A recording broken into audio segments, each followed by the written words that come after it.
আসসালামু আলাইকুম, welcome back to my channel. আমি তামান্না চলে আসলাম নতুন আরও একটা রেসিপি নিয়ে। আশা করছি বরাবরের মতো ভালো লাগবে। আজকে আমি মসুর ডাল দিয়ে পুঁই শাকের রেসিপি দেখাবো। এটা অত্যন্ত সহজ এবং খুবই মজাদার একটা রেসিপি। আশা করি আপনাদের কাছে ভালো লাগবে, আর আমিও খুব সহজে দেখানোর চেষ্টা করেছি। তো আমি মসুর ডালটা ধুয়ে রেখেছি, আর এখানে হচ্ছে একটা পাতিলের মধ্যে তেল দিয়ে দিলাম। তেলটা হালকা একটু গরম হওয়ার পরে আমি মসুরের ডালটা দিয়ে দিলাম। এখানে আমি প্রায় 1.5 কাপের মতো মসুর ডাল নিয়েছি। এটা আসলে পরিমাণ নিজেদের চাহিদা অনুযায়ী দিলেই হয়, নির্দিষ্ট কোনো পরিমাণে দিতে হয় না।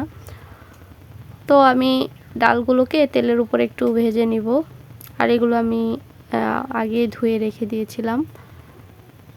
তো তেলের উপরে ভাজলে এটার টেস্ট একটু বেশি আসে, শুকনো ভাজলে অতটা একটু কম আসে। তো আমি এটা সরিষার তেল দিয়ে রান্না করছি, আপনারা চাইলে যে কোনো তেল দিয়ে রান্না করতে পারেন। এইভাবে যদি মসুর ডাল দিয়ে পুঁই শাকটা রান্না করেন তাহলে মাছ মাংস আপনার কোনো কিছুই মন চাইবে না, শুধু এটা দিয়েই খেতে মন চাবে যদি আপনি সেমভাবে তৈরি করেন। তো আমি ডালগুলোকে ভালো করে ভেজে নিচ্ছি তেলের উপরে। তো আমার রেসিপিটা যদি ভালো লাগে প্লিজ একটা লাইক দিবেন, কমেন্ট করে আপনাদের সুন্দর মতামত জানাবেন। বড় কমেন্ট করবেন, অন্তত 1 লাইনের না হলেও হাফ লাইনের ইমোজি ইউজ করবেন না দয়া করে। তো এখন হচ্ছে এখানে আমি পেঁয়াজ আর কাঁচামরিচ দিয়ে দিলাম, এগুলো দিয়েও কিছুক্ষণ ভাজবো আমি। আমার চ্যানেলে যদি নতুন ভিজিট করে থাকেন, আমার পেজে নতুন ভিজিট করে থাকেন, তাহলে প্লিজ আমার চ্যানেলটা সাবস্ক্রাইব করবেন, আর আমার ফেসবুক পেজটা ফলো করে দিবেন, বেশি শেয়ার করে দিবেন। তো আমি এই পেঁয়াজ কাঁচামরিচগুলোকেও কিছুক্ষণ ভেজে এরপর বাকি মশলাগুলো অ্যাড করব। তো আপনারা কে এভাবে রান্না করেন সেটাও কিন্তু কমেন্টের মাধ্যমে জানাতে পারেন। প্রচণ্ড গরমের মধ্যে কিন্তু এই ধরনের রেসিপিগুলোই ভালো লাগে, তো আপনারা ট্রাই করতে পারেন। আর এই তো আমি এগুলো ভেজে নিয়েছি কিছুক্ষণ। পেঁয়াজটা একবারে অনেক বেশি ভাজার প্রয়োজন নেই। এখন আমি দিয়ে দিচ্ছি এখানে 1 চা চামচের মতো রসুন, সামান্য হলুদের গুঁড়া, হাফ চামচের চাইতেও আরও কম সামান্য মরিচের গুঁড়া। আমি এটা কাঁচা মরিচ দিয়ে বেশি রান্না করব।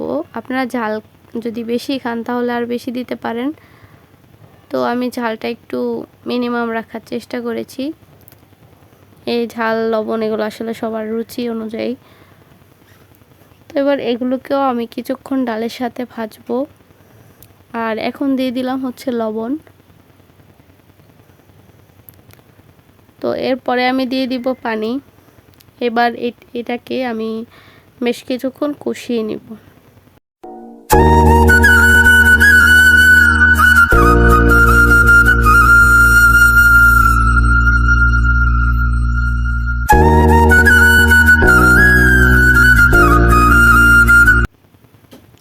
এরপরে এই যে পুঁই শাকের সাথে আমি ছোট একটা আলুও দিয়েছিলাম, তো এগুলো ধুয়ে রেখেছি আর এখন দিয়ে দিব। এই মশলা ডাল কষানো হয়ে গেছে, এখন আমি দিয়ে দিব শাকটা। আর এই পানিতে কিন্তু পুরোটা রান্না হয়ে যাবে খুব সুন্দর করে, কারণ এখন আস্তে আস্তে করে শাক থেকে অনেক পানি বের হয়ে যাবে।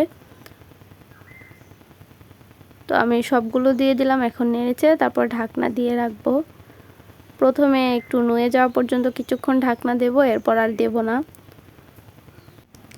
আমার রেসিপিগুলো আমি সব সময় সহজভাবে দেখানোর চেষ্টা করি। তো আপনার চাইলে আমার প্লে লিস্ট চেক করলে অনেক ধরনের রেসিপি পেয়ে যাবেন, অনেক ধরনের সহজ ইউনিক রেসিপি পেয়ে যাবেন, চাইলে দেখে নিতে পারেন। আর এই তো দেখুন শাকটা কতটা নুয়ে গেছে আর একদম পানি বের হয়ে গেছে, মনে হচ্ছে শাক অল্প একটু হয়ে গেছে আর ডালটাই শুধু দেখা যাচ্ছে। তো এই শাকটা কচি ছিল যার কারণে এরকম হয়ে গেছে। তো বেশ কিছুক্ষণ রান্না করার পর এই তো রান্নাটা হয়ে গেছে, এখন আমি নামিয়ে নিব। আর এখন বাগার দেওয়ার জন্য আমি একটা কড়াইতে তেল দিয়ে দিলাম, তার মধ্যে দিলাম একটা শুকনো মরিচ।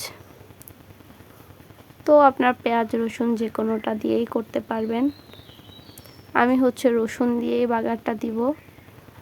শাকের মধ্যে কিন্তু রসুনটা একটু বেশি দিলেই ভালো লাগে।